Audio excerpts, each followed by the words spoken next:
केंद्रीय मंत्री और पश्चिम बंगाल भाजपा अध्यक्ष सुकांता मजूमदार ने हिंसा प्रभावित क्षेत्रों का दौरा किया और वक्फ अधिनियम विरोध से प्रभावित पीड़ितों से मुलाकात की। इस दौरान वो लोगों के बीच पहुंचे और उनसे बातचीत भी की।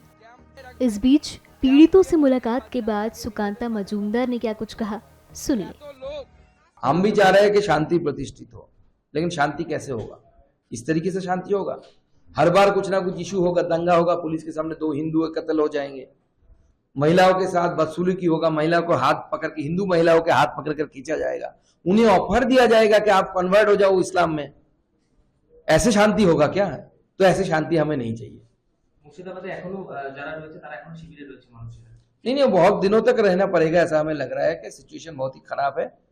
अभी भी लोग जब रास्ते से जा रहे हैं हिंदू, उन्हें कहीं पे मुस्लिम लोग खड़े हुए हैं, उनको धमकी दिया जा रहा है, कब तक बीएसएफ रहेगा, उसके बाद सबको काटेंगे, ऐसा बोला जा रहा है। तो this is the situation in Murshidabad. Women commission उन्होंने विजिट किया शमशेरगंज, धुलियान और उसके साथ साथ मालदा में, जहां पे रिफ्यूजी रह रहे हैं, उनको ज्ञात हुआ कि स्थिति बहुत ही संगीन है और मुझे लगता है कि संविधान के तहत कमीशन को जो पावर दिया गया है, सारा पावर एक्सरसाइज करना चाहिए कमीशन को, जिसके द्वारा शमशेरगंज या मुर्शिदाबाद में रहने वाले हिंदुओं की जो दुर्दशा हुई है उसको संभाला जाए और उसका निराकरण किया जाए। कि आप जानते हैं कि हरगोविंद दास और चंदन दास दोनों को पिता पुत्र का मर्डर कर दिया गया ममता बनर्जी के द्वारा, उनके प्रशासन की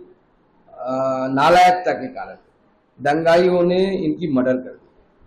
तो स्वाभाविक रूप से उस परिवार के साथ मिलना, क्योंकि शुरू से ही उस परिवार के साथ मेरे ऑफिस के द्वारा मैं कांटेक्ट में हूँ, मेरा ऑफिस से कांटेक्ट रखा जा रहा था और उनकी ये बोल सकते हैं कि उन्होंने एक डिमांड किया कि एक बार मैं जाऊं उन परिवार के साथ मिलना। वहाँ पे रह रहे हिंदू जो बहुत आतंकित है, बहुत चिंतित है कि आगे आने वाले समय में उनके साथ क्या होने वाला है, उनको कॉन्फिडेंस देने के लिए कि पूरा भारतीय जनता पार्टी, पूरा देश की भारतीय जनता पार्टी उन हिंदुओं के साथ है और इन दंगाइयों को जो ममता बनर्जी की शय पे कुदक रहा है, इन दंगाइयों को हम आने वाले समय में जो ट्रीटमेंट जरूरी है ऐसा ट्रीटमेंट देने की व्यवस्था करेंगे। आपको घुसने नहीं देंगे तो क्या करेंगे? देखिए, घुसने नहीं देंगे क्यों, ये सवाल पहले ही क्यों आप पूछ रहे हैं? क्योंकि अगर कांग्रेस को उन्होंने घुसने दिया, कांग्रेस की लीडरशिप गई थी, सीपीएम की लीडरशिप गई थी, मोहम्मद सलीम साहब गए थे, अगर वो घुस सकते हैं तो हम क्यों नहीं घुस सकते? तो वो अगर घुस सकते हैं तो हमें भी घुसने देना चाहिए।